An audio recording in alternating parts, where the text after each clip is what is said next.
Alléluia. Et l'homme ne moissonnera que ce qu'il a.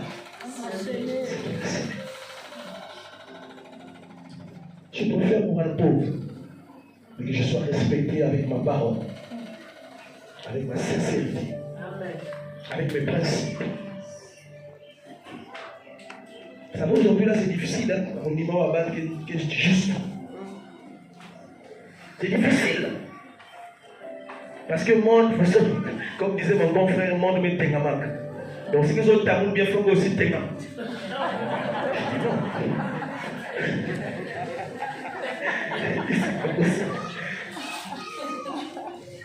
C'est pas possible. Il y a des gens qui mettent tengam. Le monde reste mort, c'est Dieu qui a créé. Et c'est la Bible dit que nous sommes le sel de la terre, la lumière du monde. Mais le plus côté marqué Matengama. Non. Il faut que tu le fasses dans la vérité. C'est-à-dire que tu dois faire des choses. Ah Jésus. Donc nous acclamons le Seigneur.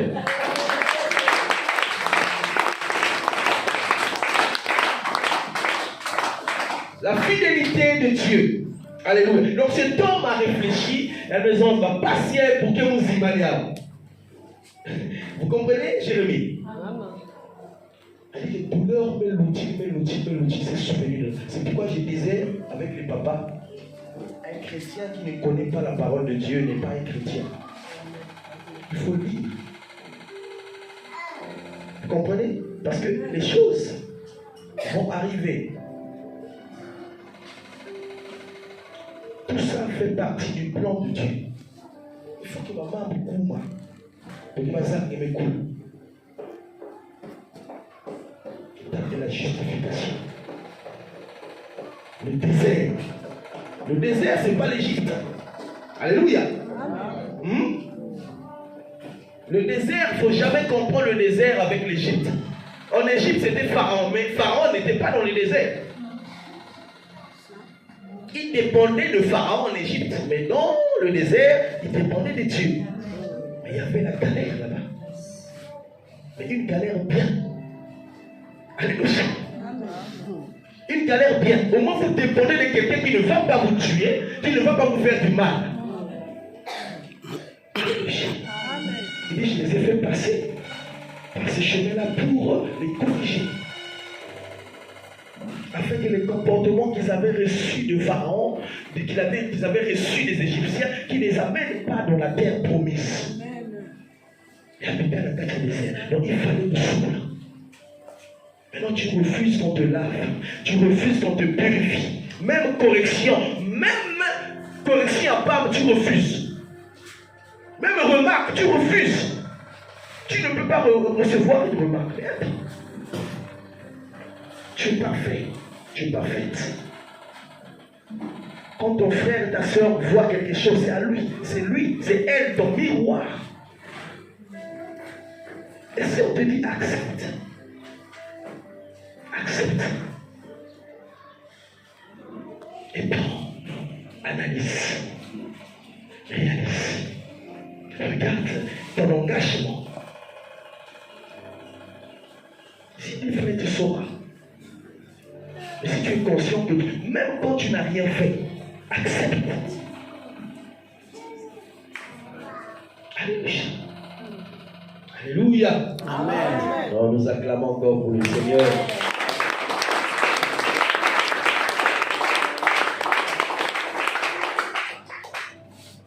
Dans l'engagement que Dieu a fait avec nous, dans l'engagement que Dieu a pris avec toi, c'est qu'il a dit qu'ils te feront la guerre, ils te vaincront.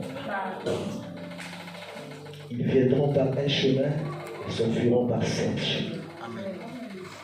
Alléluia. Il éloignera la maladie de ta maison.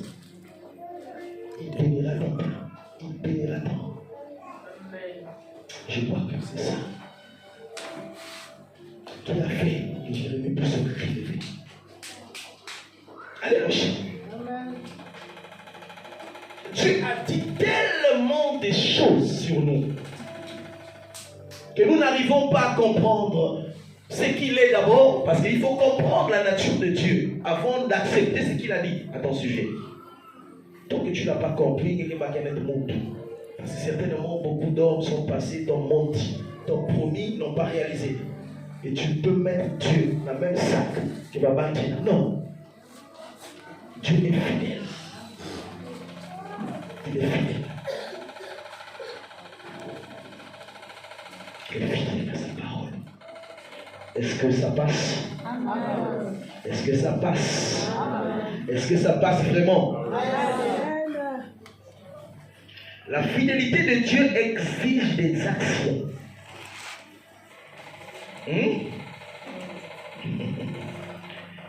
Ça dit qu'on se Pamba. Non, Pamba élevé. Quand tu t'es élevé, même avec Dieu, il y a toujours quelque chose. La fidélité de Dieu exige les actions. On va prendre 2 passages, nous n'allons pas lire, je vais expliquer. Genèse 18, 6 à 8. 2 Rois 4, 8 à 7. Le premier passage, vous avez noté? Genèse 18, 6 à 8. 2 Rois 4, 8 à 17.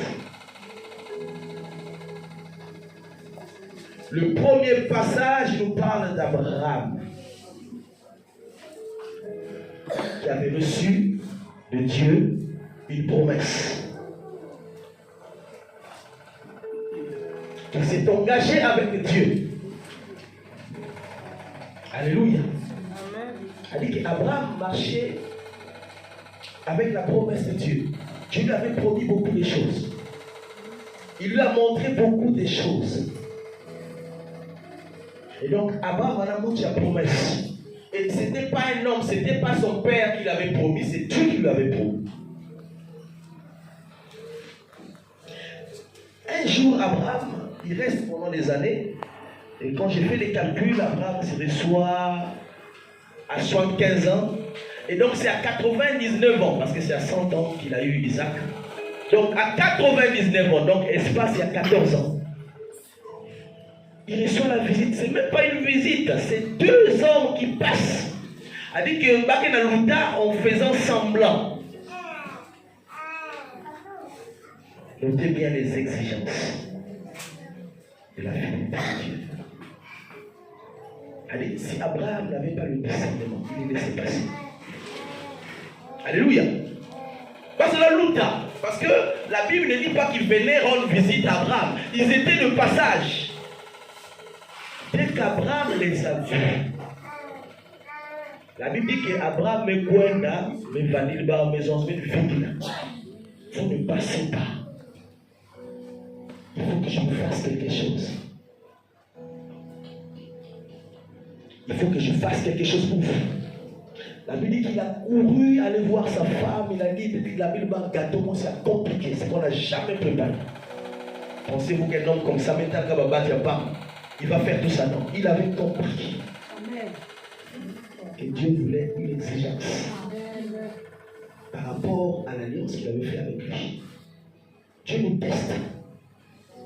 Il dit que tu as plein d'engagement, il te regarde. Gâteau, gâteau, gâteau, il a mis, ils ont mangé, mangé. Après avoir mangé, c'est là que l'homme a pris la parole, a commencé à parler. L'année prochaine, à la même époque, tu auras un fils. Alléluia. Et après, il y a un maman qui a dit ça dans Sodome et Gomorrhe. Et pensez-vous que s'ils n'avaient pas mangé, Abraham allait écouter tout ça? Non. Alléluia. Amen. Alléluia. Amen. Dans le deuxième texte, c'est la femme sunamite. Elle a vu le prophète Élisée na Géasi Kuluta. Ah, elle non. Elle a compris. Une femme de distinction. Elle a compris qu'il manquait quelque chose. Elle a dit que l'homme de Dieu n'avait pas un endroit sûr où il pouvait méditer, il pouvait se concentrer dans la prière. Elle est allée voir son mari. Et papa, regarde ce qui se passe. Regarde ce que Dieu m'a montré.